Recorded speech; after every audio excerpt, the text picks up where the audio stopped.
بسم اللہ الرحمن الرحیم۔ السلام علیکم لسنرز۔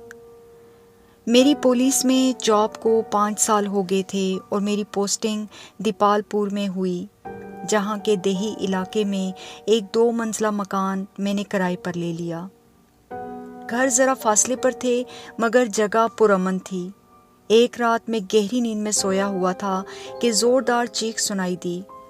میں ایک دم اپنے بستر سے چھلانگ لگا کر اترا، ڈریسنگ گاؤن پہنا اور نیچے کی طرف بھاگا۔ میں نے جوں ہی دروازہ کھولا تو میرے سامنے 2 بچے کھڑے تھے، ایک لڑکا اور ایک لڑکی۔ لڑکا پجامے میں تھا اور اس کی شرٹ نہیں تھی، جبکہ لڑکی اپنی نائٹی میں تھی اور ان دونوں کے چہرے خوف سے پیلے پڑ گئے تھے اور آنکھوں میں بے پناہ خوف تھا۔ اور پھر وہ دونوں بچے مجھے پکڑ کر رونے لگے۔ اتنے میں ان کی ماں تیزی سے بھاگتے ہوئے میری طرف آئی۔ وہ بھی خوفزدہ تھی، تو میں نے ان سے پوچھا کہ آخر ہوا کیا ہے؟ تو وہ خوفزدہ آواز میں بولی، ہمارے گھر میں کوئی ہے۔ میں نے کچن میں کسی کی موجودگی خود محسوس کی۔ پھر ہمارے گھر میں لکڑی کی سیڑھیاں ہیں جن پر باقاعدہ قدموں کی آواز مجھے سنائی دی، جیسے کوئی اوپر ہمارے بیڈ روم کی طرف آنا چاہ رہا ہے۔ اتنے میں میرے بچوں کے بیڈ روم کا دروازہ زور سے کھل کر بند ہو گیا اور پھر میرے بچے چیخنے لگے۔ میں جوں ہی اپنے کمرے سے نکلی تو یہ گھر کا گیٹ کھول کر باہر بھاگ رہے تھے، تو میں بھی ان کے پیچھے پیچھے آ گئی۔ کیا آپ نے دیکھا کہ وہ کون تھے؟ اس کی کوئی جھلک؟ میں نے انکوائری کے انداز میں پوچھا تو وہ بولی، نہیں، میرے میں اتنی ہمت نہیں تھی کہ میں پیچھے مڑ کر دیکھتی کہ کون ہے۔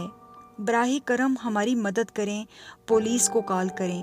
میں نے ان تینوں کی طرف غور سے دیکھا جو بے حد ڈرے ہوئے تھے، تو میں نے انہیں آہستہ سے کہا، میں خود ایک پولیس والا ہوں، آپ میری پناہ میں ہیں، ڈرے نہیں، سب ٹھیک ہو جائے گا۔ ان بچوں کے فادر کہاں ہیں؟ میں نے پوچھا تو اس نے بتایا کہ ان کی نائٹ شفٹ ہے۔ ٹھیک ہے، آپ میرے گھر آ جائیں، میں آپ کا گھر دیکھتا ہوں کہ کیا معاملہ ہے۔ میں نے انہیں اپنے لاؤنج میں بٹھایا اور پھر ان کے گھر کی طرف بڑھ گیا۔ سامنے کا دروازہ کھلا تھا، پورا گھر اندھیرے اور خاموشی میں ڈوبا ہوا تھا۔ اچانک مجھے اپنے جسم کے رونگٹے کھڑے ہوتے ہوئے محسوس ہوئے۔ ایک عجیب سا احساس تھا جیسے کوئی مجھ پر نظر جمائے ہوئے ہے۔ میری چھٹی حس نے مجھے آگاہ کیا کہ جیسے یہاں کچھ غلط ہے، لیکن کیا غلط ہے یہ سمجھ نہیں آ رہی تھی۔ میں نے مین سوئچ آن کیا تو پورا گھر روشنی سے جگمگا اٹھا۔ میں نے خود کو حوصلہ دیتے ہوئے پورے گھر کو چھان مارا۔ یہ گھر بھی 2 منزلہ تھا، لیکن اوپر والی منزل مکمل طور پر تاریکی میں ڈوبی ہوئی تھی۔ حالانکہ میں نے تو سوئچ آن کر دیا تھا، مگر پھر بھی اوپر والی منزل میں لائٹ کیوں نہیں تھی؟ یہ میری سمجھ سے بالا تر بات تھی۔ میں نے ٹارچ کی روشنی ڈالی تو یہاں ترتیب سے 5 کمرے تھے۔ میں نے آگے جانے کا ارادہ ملتوی کر دیا اور تیزی سے لکڑیوں کی سیڑھیاں اتر کر گھر سے باہر آ گیا۔ اتنے میں اوپر والے کمرے کی ایک کھڑکی میں اچانک روشنی ہو گئی، لیکن اس میں کسی کی موجودگی کے آثار مجھے دکھائی نہ دیے۔ میں نے روشنی والی کھڑکی کو غور سے کافی دیر تک دیکھا، مگر مجھے کچھ بھی نظر نہ آیا۔ بس ہوا کے جھونکے سے پردے لہرا رہے تھے۔ جانے کیوں مجھے ایسا محسوس ہوا کہ جیسے اس کمرے میں کوئی ہے، شاید کوئی چور۔ لیکن چور اپنی موجودگی کا احساس خود کیوں دلائے گا؟ میں نے اپنے آپ کو خود ہی ٹوکا۔ اتنے میں کلک کی آواز آئی اور لائٹ پھر سے آف ہو گئی، تو میں ہکا بکا رہ گیا کہ آخر یہ سب کیا ہے۔ میں ابھی یہ سوچ ہی رہا تھا کہ لائٹ پھر جل اٹھی۔ میں نے کھڑکی کی طرف دیکھا تو میرا دل دھڑکنے لگا۔ وہاں پر ایک سیاہ شکل کی عورت کھڑی تھی۔ اس کی جلد کچھ جلی جلی سی تھی، لیکن سر سے وہ بالکل گنجی تھی اور اس کی آنکھوں میں عجیب سرد مہری تھی، لیکن وہ ایک مردہ مسکراہٹ سے میری طرف دیکھ رہی تھی۔ مجھے اپنے بازو کے رونگٹے کھڑے ہوتے ہوئے صاف محسوس ہو رہے تھے۔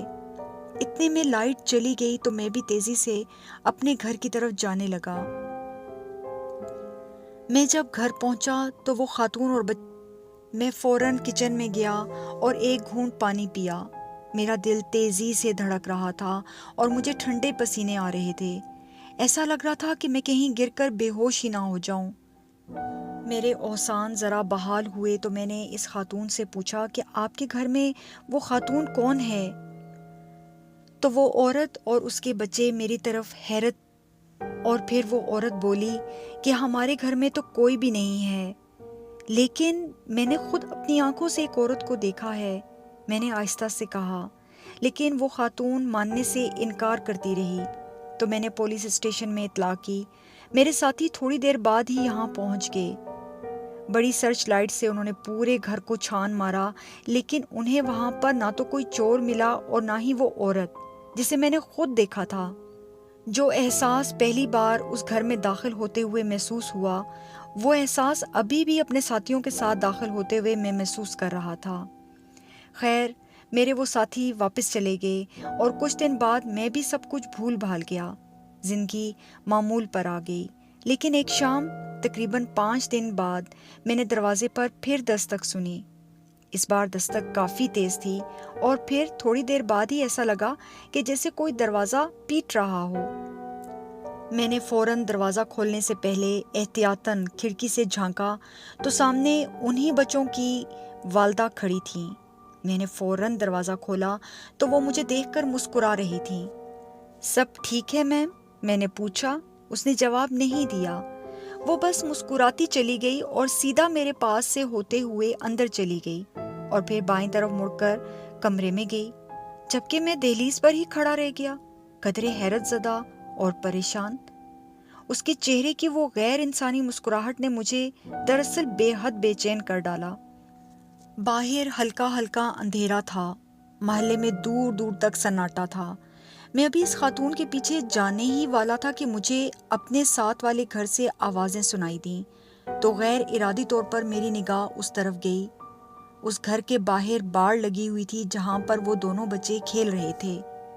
اچانک میرے قدم زمین پر جم سے گئے اور مجھے لگا کہ جیسے میری سانسیں رک جائیں گی، کیونکہ ان بچوں کی ماں وہاں پر ان کے لیے چپس لے کر آئی تھی اور اب پودوں کو پانی دینے لگی۔ یہ منظر دیکھ کر میں اپنی جگہ سے حرکت نہیں کر پا رہا تھا۔ ایسا لگتا تھا کہ میرا سارا جسم مفلوج ہو گیا ہو۔ بار بار ایک ہی سوچ میرے ذہن میں آ رہی تھی کہ اگر ان بچوں کی ماں وہاں ہے تو پھر میرے گھر کے اندر کون آیا ہے؟ واپس گھر کے اندر جانے کا تو سوال ہی پیدا نہیں ہوتا تھا۔ میں ان خاتون کی طرف جانے کا ارادہ کر ہی رہا تھا کہ اچانک میری دائیں طرف والے گھر کا ایک پڑوسی باہر نکلا، تو میں دوڑ کر اس کی طرف گیا اور اس گھر کی طرف اشارہ کر کے پوچھنے لگا جہاں پر ابھی تھوڑی دیر پہلے وہ خاتون اور بچے کھیل رہے تھے۔ میرے اشارے پر اس پڑوسی کا رنگ پیلا پڑ گیا اور اس نے مجھے کہا، یہ گھر تو کافی عرصے سے بند ہے، یہاں تو کوئی نہیں رہتا۔ اب رنگ پیلا ہونے کی میری باری تھی۔ میں نے غور کیا تو دیکھا کہ یہ گھر واقعی مکمل تاریکی میں ڈوبا ہوا تھا، اور یہ گھر دیکھنے سے ایسا لگتا تھا کہ جیسے یہاں پر تو کوئی رہ ہی نہیں رہا۔ اللہ معاف کرے، اس گھر سے عجب ویرانی سی ٹپکتی تھی۔ میں پریشان ہی کھڑا تھا کہ مجھے اس شخص نے بتایا کہ اس گھر میں بیوی اور بچوں کی پراسرار ڈیتھ ہو گئی تھی، اور پھر چند دن بعد ہی اس عورت کے خاوند نے دوسری شادی کر لی تھی، مگر پھر اس کا خاوند بھی پراسرار طور پر اس گھر میں مردہ حالت میں پایا گیا۔ اس وقت سے یہ گھر بند ہے۔ اکثر لوگوں کو اس گھر میں چیخنے چلانے کی آوازیں اور بچوں کی آوازیں سنائی دیتی ہیں۔ وہ تو یہ بات کر کے چلا گیا، لیکن میں یہ سوچ رہا تھا کہ یہ سب کیا تھا؟ کیا واقعی یہ مخلوق اپنا آپ ظاہر کرتی ہے؟ بہرکیف میں نے خاموشی سے وہ جگہ چھوڑ دی اور دوسرے علاقے میں شفٹ ہو گیا۔